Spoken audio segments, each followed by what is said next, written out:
Ndugu zangu wa dini, tuacheni ubaguzi. Ndugu zangu wa dini, wa Kristo na Waislamu, tuacheni kubaguana. Wewe kama shehe, unaposema ya kwamba wewe Muislamu hupaswi kutumia vitu vya Mkristo ni haramu, bado sijakuelewa. Sijui ulikuwa unamaanisha nini. Bado sijaelewa hata kidogo. Kwa sababu gani? Ina maana kuna maanisha ya kwamba kila kitu cha Mkristo wewe hupaswi kuvitumia hata kimoja, kwa sababu kwako ni haramu, si ndio? Ikiwa sheria iko hivyo ya Uislamu, hakuna Muislamu yeyote atakayeenda peponi, hata mmoja. Ina maana kuwa hapa duniani au hapa Tanzania, nusu ya wakazi wa Tanzania, nusu yao ni Wakristo, alafu nusu yao ni Waislamu. Nusu ya mali ni za Wakristo, nusu ya mali ni za Waislamu. Unaona?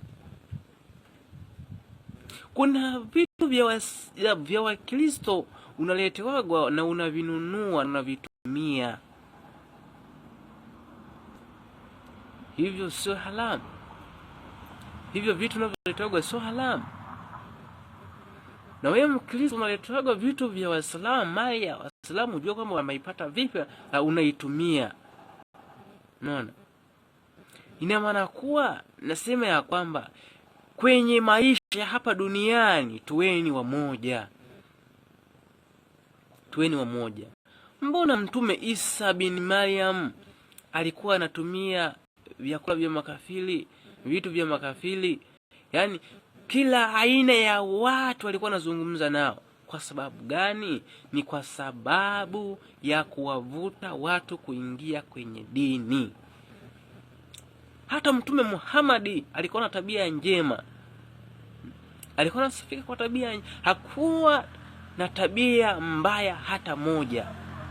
Huwezi kuwa na tabia njema alafu huku jirani yako hapo hauna mahusiano naye. Huwezi kuwa na tabia njema. Yeye Muhammad alihusika kwa tabia njema kwa kila mtu, mkubwa na mdogo. Na kwa tabia njema ndiyo maana alikuwa anawavutia watu waingie kwenye dini. Leo sasa unahubiri